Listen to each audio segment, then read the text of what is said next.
This is a screenshot of what you'll see in your email to how to activate your free trial. And then you can provide your token to connect to the Amazon AWS API. We're gonna share our demo to give you some idea about the actual software right now. Once you get into the dashboard, you go to the right-hand side where there's a help button. And then in the help button, there's a getting started with Repricing Central. So you could actually follow along to set up all the things you have to set up. And we actually have a learn more button here, which if you click on it, it gives you all the different videos of how to set up in video format to teach you and train you of how to do that. And then what we'll do next, we could actually, we can upload a file. We can click on upload file, and this will bring you to a template, which you can import your cost, min and max, right into our Repricing Central. And then there's another way you can do this. You go to listings, click on active listing, and in there, there's also a bulk action tab right beside quick start. So in the bulk action tab, you can set your cost. You can set your cost. You can press on, depending, what cost you want to use. Yeah. Your price plus shipping or fixed price.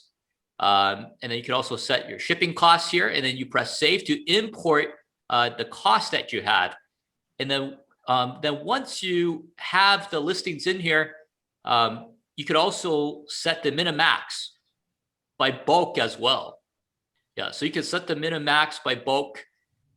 You can select all the listings that you want, or by group, certain groups, and you can just turn on the set, min, and you can, do a certain percentage, depending on, cost, your fixed price.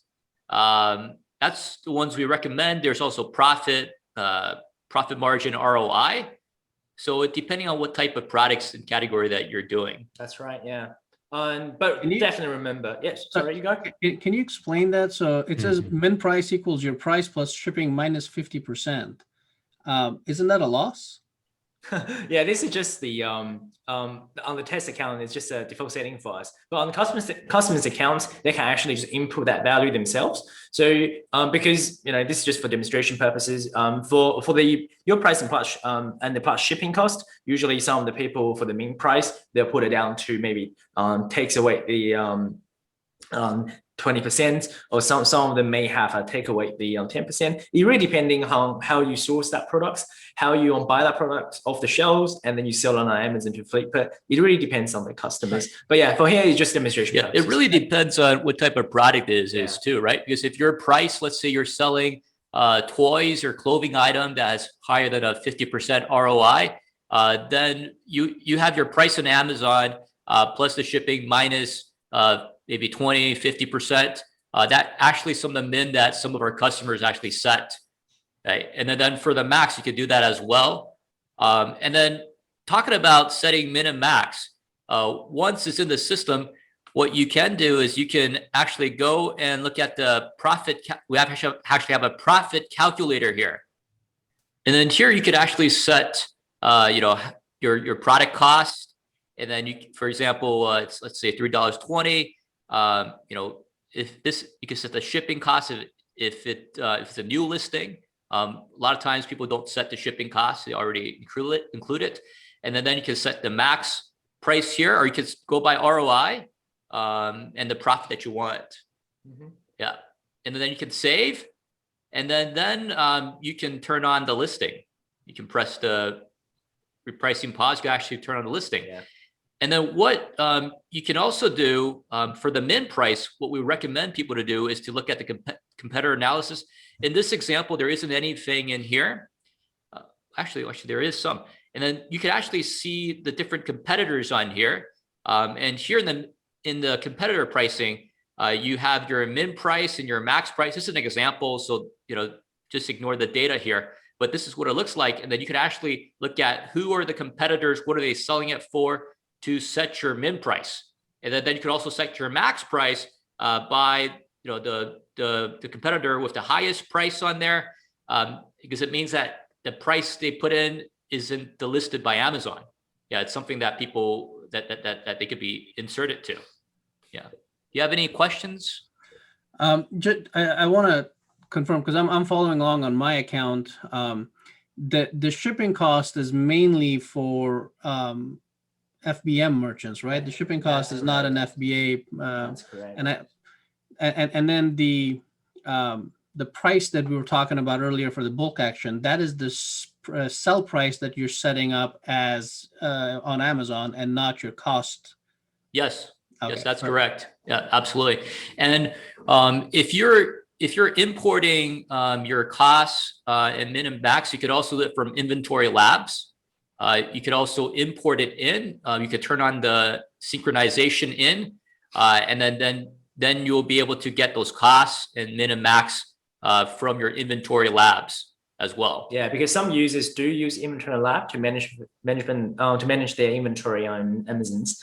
And yeah, we have Inventory Lab integrations, so they can actually just get the bulk upload files from the Inventory Lab and then can upload it to our servers, and we can fetch the data from there. And you could also go to settings and go to general. And you could decide, when a new listing is downloaded from Amazon, what should the price be? Like how should it work? Should it take it off by a penny, or what should it? Yeah, we recommend you use these settings when you first set up your Repricer account.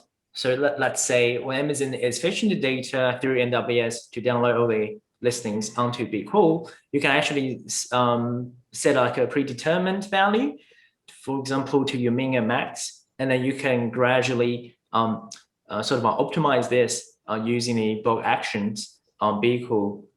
When you see some listings that you feel, oh, okay, these min and max aren't really right, and you can actually just optimize that through the profit calculator that we just talked about previously.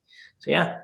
So in essence, every time, sorry to cut you. In essence, every time we add a shipment of new listings and send it to Amazon through Inventory Lab, we can set the min and max on Inventory Lab, set the cost on buy cost on Inventory Lab, and then have these settings set up so that when the product hits Amazon, the rule automatically kicks in and it will just turn on the repricer. We don't have to come back into BQool to turn on the repricer for those specific new listings.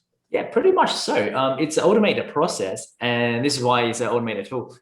But when you have the listing downloaded from Amazon Seller Central and with the additional like min and max value inputted through your Inventory Lab integrations, we still recommend you to come up to the Repricing Central, BQool Repricer, to check your settings, just to ensure that you have the correct settings to start repricing. And then all you need to do, just click on the repricing button. But there's one thing that's very important. You need to assign a repricing rule of your choosing to your listings that you wish to reprice. And I think Sammy is going to talk about it here for the repricing rules bit. Yeah. So if you once you have them in, you need to assign a rule. You could actually put the rule also in Inventory Labs, but first you need to set the rules up. So you have the same names, and this is how you do it. So if you go to Repricing Rules, you go to Add a New Rule, and then you're going to see we have the AI rules right in the front, and we recommend this for beginners or people who want to save a lot of their time. It's worked very well. And for example, if you want to go and get some intense competition, 15 to 20 competitors, mostly FBM sellers, then you would pick this rule, and then you go to get the buy box. There's these default settings that's already been set up for you. You could actually put more settings depending if you want, but we've already set these default, and then you can schedule it. You can actually schedule for a specific time to reschedule up, and this is a way of, it's kind of like you're trying to raise the buy box, the bottom of the buy box, so it actually goes higher, and then this way you could actually raise the buy box price. You're trying to, in an attempt to try to raise it. like an oscillating type strategy where you're repricing up to the max. So that's a strategy. I love this function because I started using it recently, and I've seen serious impact on the sale price of a lot of my products because of the fact that you in essence hit the reset button on the repricing. I have it set so that it turns off for 2 hours in the middle of the night. And then in the mornings, it just kicks back, but everybody's price rises up because it's those 1 or 2 repricers that are battling each other. That's right. If one person kicks theirs off, everybody's going to move up. Got to reset the competitions back from the start. Yeah. I love this. Right. Yeah, absolutely. Yeah. And then once you see all the rules, you save and you finish. And then you can actually assign. You could assign by bulk. And I'm just going to show you how you could, how you could assign by bulk. You can actually check all the listings that you want. You go to set min and max price and rule. And then here you can press this on and you could actually set that according to the rule that you want by bulk. So it actually saves you a lot of time in doing this. Yeah. Anything else you want to add, Eric? I think that's pretty much covers them all. Is there any other question that you guys want to raise, or should we just continue? Because I think it's pretty much it for the managed listing part, but maybe we can go over with the filters a bit. Yes. But before we do that, is there any question that you wish for us to explore a bit more in the repricing rules bits, the rules creation and all that? No, I mean, I think for our audience, it's important to note that, the AI feature is amazing. It might, if you're a newer seller, it might not be right immediately. It's definitely something that we recommend you work up to and have, because it will give you the most bang for your buck and the most results.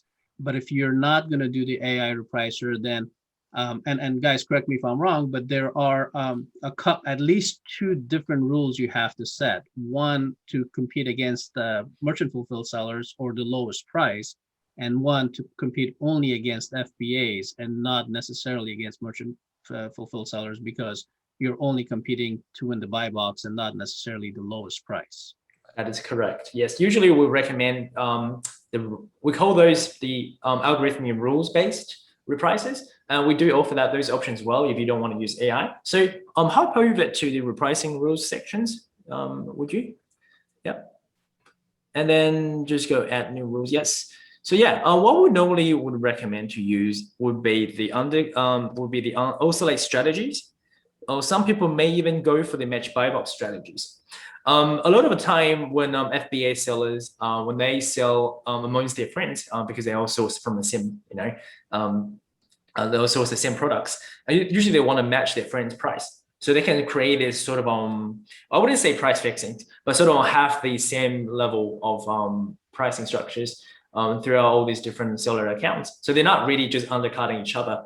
But when you're facing serious competitions, maybe those people aren't your friends, and some of those people are just happen to be, knowing competitors trying to kick you off your buy box, we definitely recommend to go for the undercut the buy box price. Also, the strategies that has the building schedule thing in it as well, so you can actually resist the competition a lot of times. What it does, it's quite similar to a very basic AI repricer. This one's an algorithmic one. It would technically lower the price to get the buy box, and then once it gets the buy box, you'll raise back up to maximize your profit while maintaining your buy box positions. But for all intended purposes, I think this rule is still quite basic when you compare it to the AI. But if some of the customers that do not wish to use the AI right away, I'll definitely recommend to use the oscillation strategies that we offer here on BQool.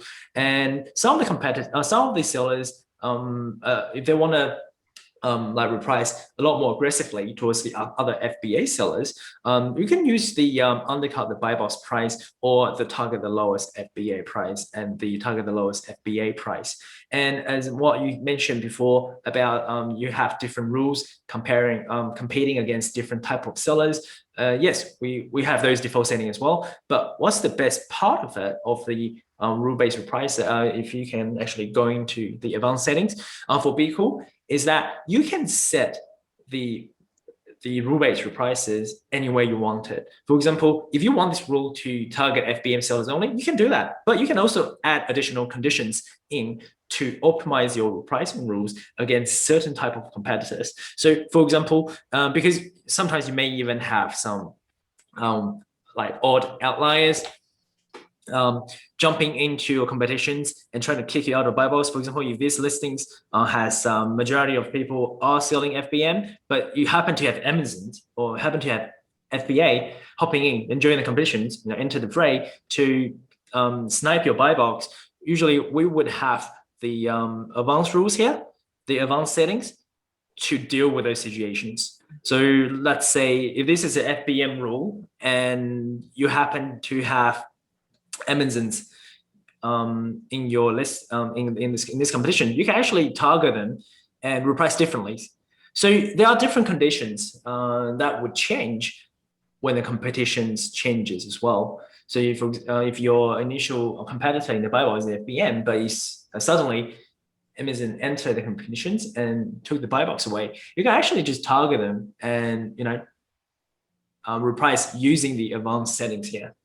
I think this is actually very crucial with the algorithm-based reprices. BQool does offer a lot of flexible settings in the repricing strategy, so you can reprice to your heart's content. And I believe you guys also have the ability to exclude or include specific sellers by their seller ID. That is correct. Like, for example, if you have family members who are selling on Amazon, same as you, selling on the same listings, you guys want to surround the listings with all your friends and families, and you can do that as well. You can actually exclude them so you don't compete against them. So we have the setting right here. Yeah, you need to turn it on. So you on and go, yeah, it's like that. Very simple. Yeah. And then just to clarify for everyone, as far as the AI versus the algorithmic repricer, one of the things that I really love about the AI, and once I learned about it, it made so much sense, is that the AI repricer actually learns each time it reprices. It learns the habits of that ASIN and how competitors are being and are repricing based on your pricing, and how Amazon is, at what levels do they give you the buy box, and then at how often they take it away if you go too high. It's absolutely amazing, because the more data it collects, the longer you use the AI repricer or any specific ASIN, the more information it gets to then help you maximize your returns going forward. Yeah, fascinating, isn't it? And really also, yeah, to add more is that you see all those algorithmic rules that we have alongside with the AI reprices. All those algorithmic rules are actually building in the AI repricer themselves. They can actually figure which of the rules that they're gonna use and to predict the pricing patterns for a certain buy box. So you don't even need to set those if you're using AI repricer, because AI repricers will do it for you. It's that smart. It's like your personal, repricing expert, like you, Zuby. It's like having you, on your account. Yeah, it's great. Yeah, it saves a lot of time from having to continue to change your settings. It can be done a lot faster. And it does learn your competitor. It learns for that specific ASIN, and it profiles them. Mm-hmm. Yeah. And then so you could actually get the buy box a lot faster. You could reprice quickly and just get right to the right price, the optimal price to win the buy box. So one of the questions that is important, I think, for our audience is, what should they do daily, weekly, or monthly? Like, what should they do in their account once they're in, if they're repricing? Especially when they need to do filters, right? Yeah. So what we would recommend here is, one of the things they can do is they can look at their business reports. They can look at their business reports here on a regular basis, on a daily basis, and they can, see whether, how's their sales doing, what's your buy box win percentages, there's ups and downs, and they could actually also look at specific listings as well. Like if they have a listing that they really care about, that they want to get rid of, they want to get at, for example, it's a very expensive item that they want to just clear out, a one-off, then they can actually find that listing and see the performance for that listing. And what's really interesting is you could actually check when you switch to the AI listing, it performs so much better when you switch to AI listing, and you can actually check the comparison between different rules.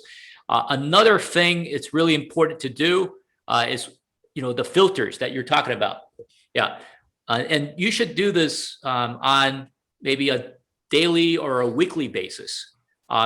You go into the account, there's default filters, and you can actually choose listings at the min price. So we could see that these listings are at the min price, which means that they're actually priced below the buy box price. Like the min price, it's below the mean price. It means the competitors are competing for that listings are pricing below your mean price. So which means you're not gonna have a guaranteed chance to win that buy box. What we normally would do is to ask the customers or the Amazon sellers to check those listings and to maybe readjust their main price to a certain degree that may give them another fighting chance. And some people set their main price quite high. So this may be one of the reasons that's causing them losing the buy box or not winning the buy box at all. So there are certain times that you just need to bite the bullets and sort of realize that, okay, so this is the kind of competitions is happening and I may need to lose out on some profit, but while still making my listing profitable, I maybe need to lower my min price a bit just to be a lot more price and competitive. And we see a lot of Amazon sellers, even to those established sellers, they're panicking. They're like, oh, why is my listings not winning the buy box? How come I'm not repricing to the buy box? And in the end of the day, it's usually when we check their accounts, when we check their listings, they have their main price so high. It's like exactly the same as other competitors' max price. And of course, you're not going to win the buy box because Amazon is a custom-centric platform, like we mentioned before. They want your price to be as competitive as ever, and so that customers are happy, so they're customers, so general consumers can actually get the cheapest price. And so it's still a very pricing intensive platforms in terms of competitions on Amazon. So that's why we definitely recommend you use any users using BQool to utilize the default settings for the filters and to find out what listings are sitting at min. What are the listings that have a very intense competitions and are beating you to the buy box. But we don't generally say recommend you to readjust the min price to all the listings, because here at BQool, we still want to retain the, like maximize your profits, retain your profit, increase your ROI. And usually what we recommend you to do is to understand the situations and wait for those low bowlers to sell out. And then you just sell back in and win the buy box for more profits. Because, some of the low bowlers, even they are selling at a very lowest price, they may have a little number of inventories, they have very low stock. So when they sell out, it's your turn to shine. Yep. So this was just a quick teaching moment, and I love finding those teaching moments. If you can click on that calculator on one of the min prices, one of the things that a lot of newer sellers especially, but even some more experienced sellers, they don't get is that there are some costs that you're not seeing within BQool that come in automatically that you have to add. And that additional cost box is a very important box, because you could be competing against someone who doesn't really understand their costs. That additional cost could be your shipping to Amazon fees. And there's nowhere, because it's an estimate. If you're using Inventory Lab, you're estimating what your per pound basis is. But as soon as you create the shipment, you have the total dollar. And it's important to have some kind of a strategy in place to actually know what your per item additional cost for that shipping is, so you can put it in here so your numbers are as accurate as possible.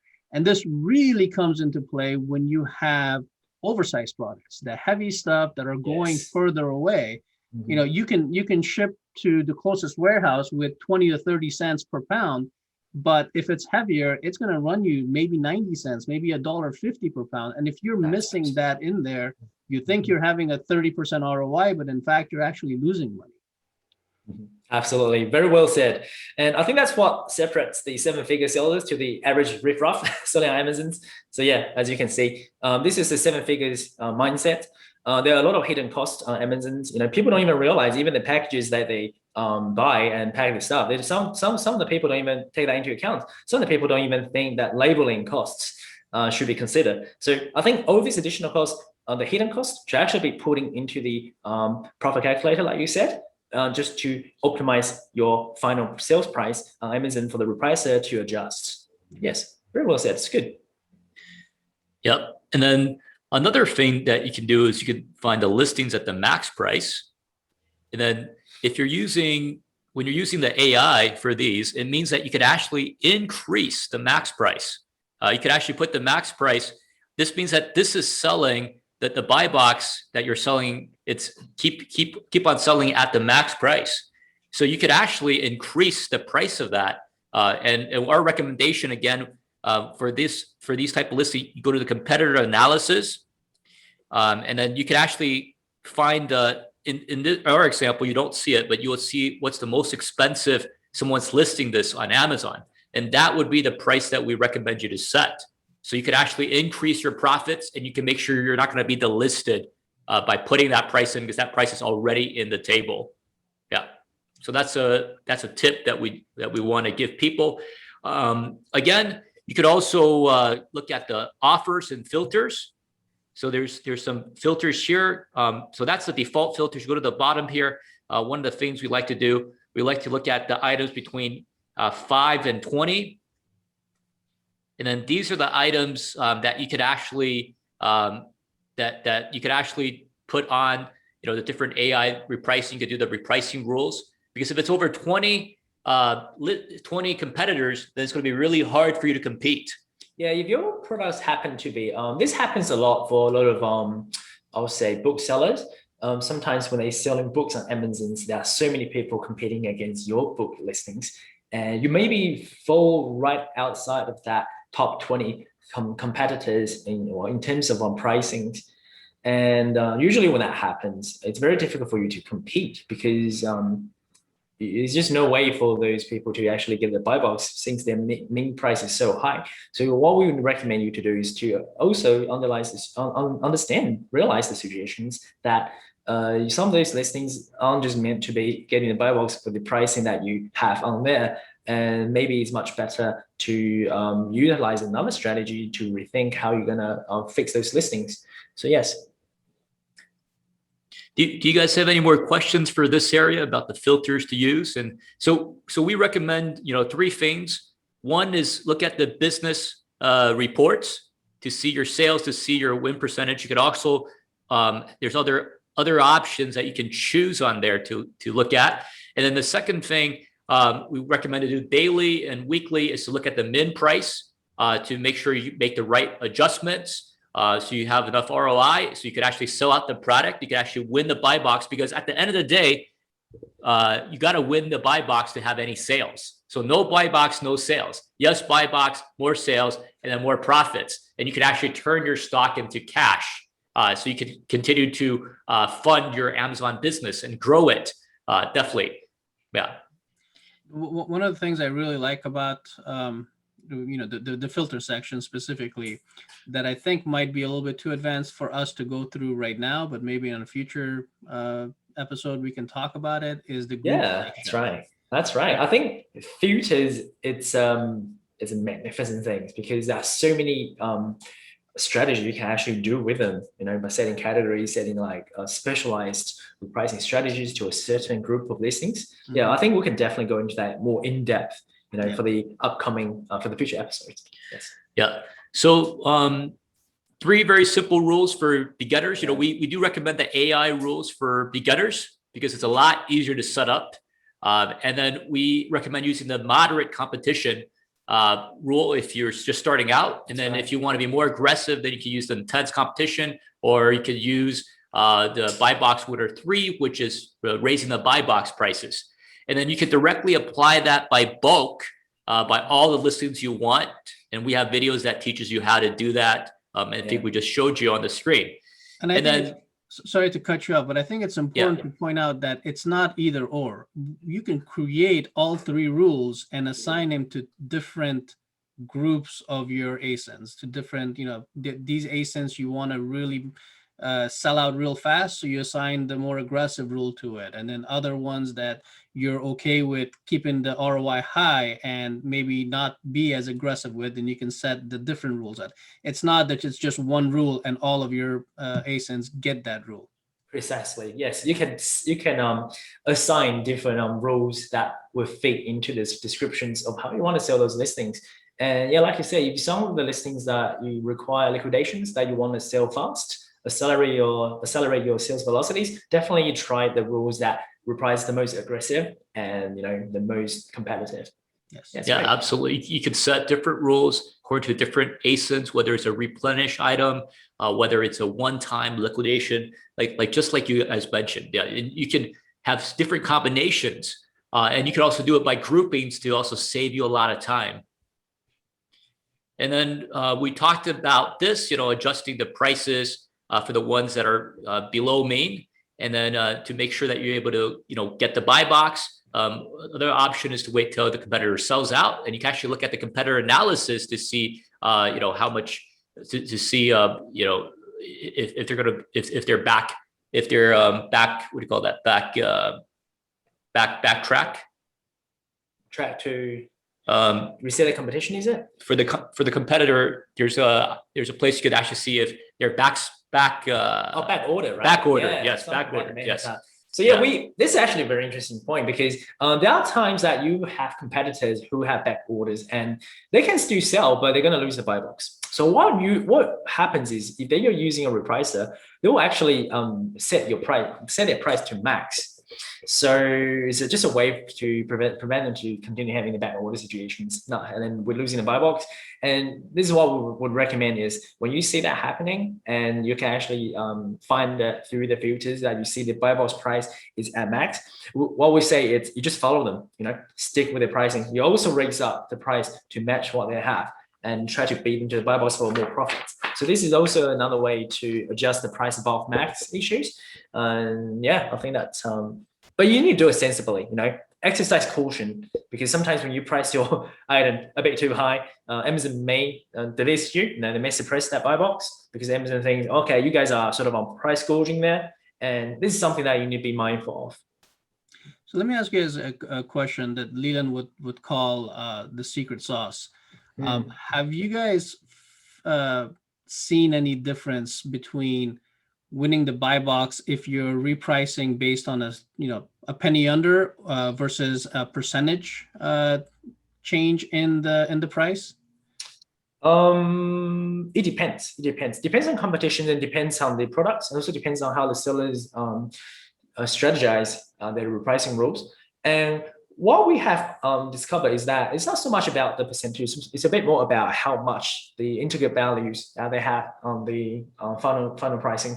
So sometimes some of the customers, they may reprice based on percentage, but usually the percentage would have greater differences in the final price that they're going to reach. For example, if you lower price by like 5%, right, you may actually competing against a competitor at a much price differences. So for example, if this guy is selling at 10, and if you price by percentage, you may be actually undercutting them by more pennies.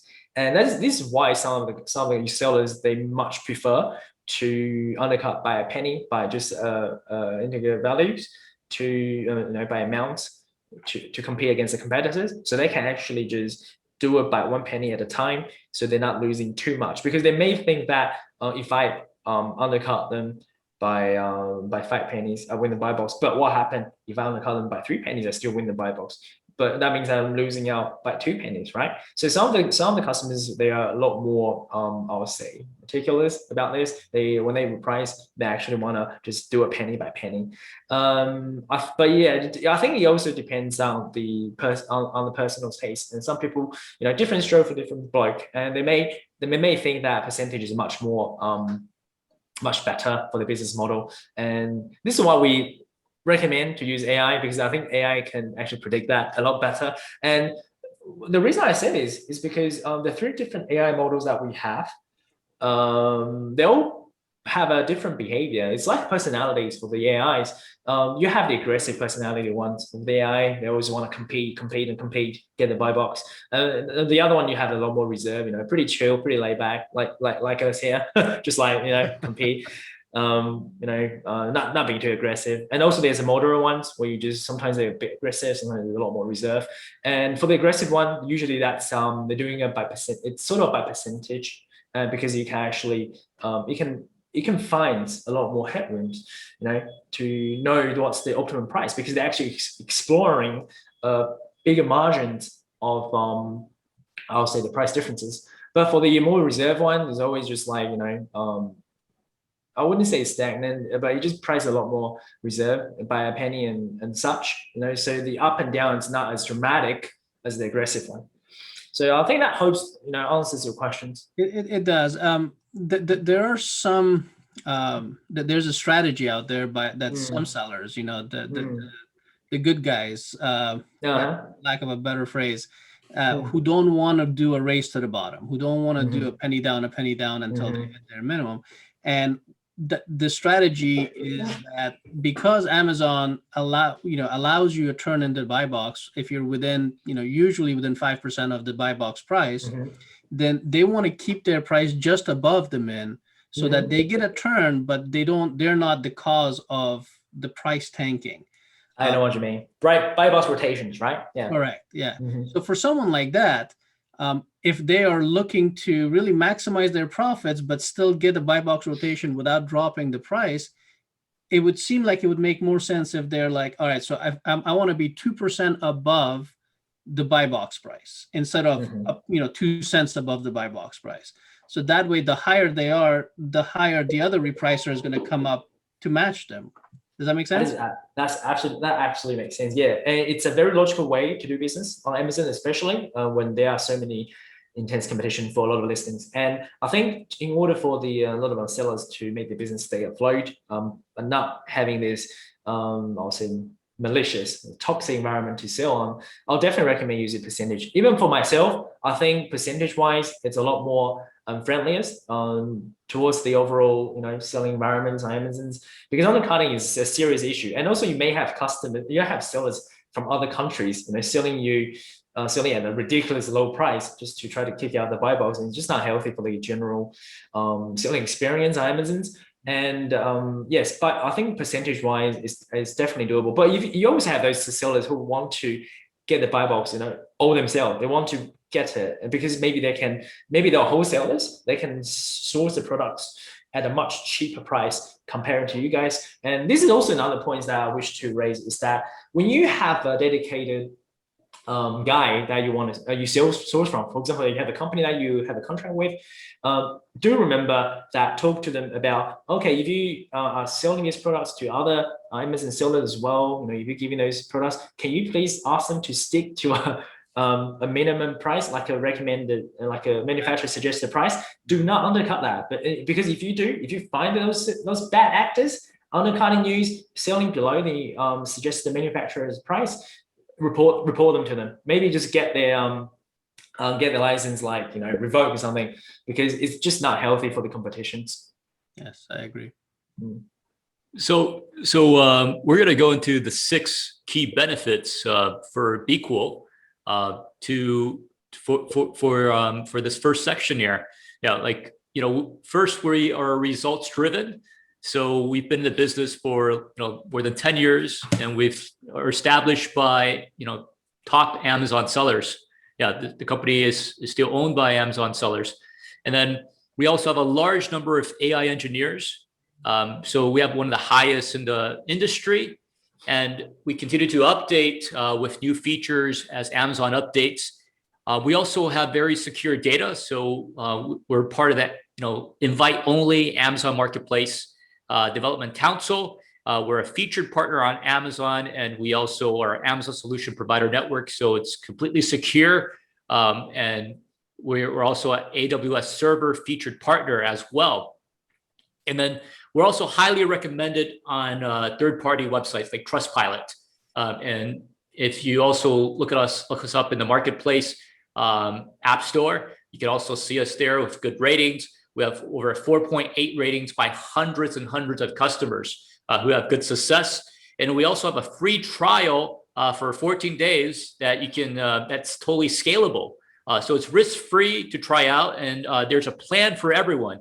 And then we also have features like the AI, which really saves time, and it's the easiest and fastest way to set up repricing. So it really saves your time. And talking about the AI, we're going to move right into the AI and help you understand, why did we develop, the AI repricing? And, one of the reasons is in the Amazon land, it's getting more and more competitive. More people are using third-party software. So it's really getting more competitive. There's over 2.5 million sellers on Amazon, and more sellers are joining. So it's a very competitive landscape. And the second reason is that the AI applications in Amazon, for example, PPC, it's becoming more and more mature. People are accepting, they accept this, it's accepted by the Amazon seller. And then the third reason is that the product is ready, it's been tested, it's been engineered for many, many years, and it's now ready, it's been tested in the market for the AI repricing. If I could just add one thing in here, because in this sort of tech culture we have right now, the word or the two letters, right? AI is thrown around. Being thrown around, right? Yeah. And a lot of that, once you start scratching under the surface, it's really just supercharged algorithms or badly written algorithms that are cobbled together. Yes. And I don't want you guys to get into the deep dive of what is AI. I'm not, that's where I'm going. But just to hear that you guys actually have AI engineers that are behind the scenes doing this, at least gives me, somebody who has dealt a little bit with the AI world, some confidence that you guys are really doing something. And of course, Zuby's seen the results using the AI feature already. So there's at least some proof to it. But if you want to talk to that, because there really is a distinct difference between setting up if then or some algorithms that are a little bit more mature versus true and I don't know what you guys are doing. I don't want you to tell me, that you're using a neural network or whatever, but there is a big jump between those two topics of, the algorithm versus what true AI is. Absolutely.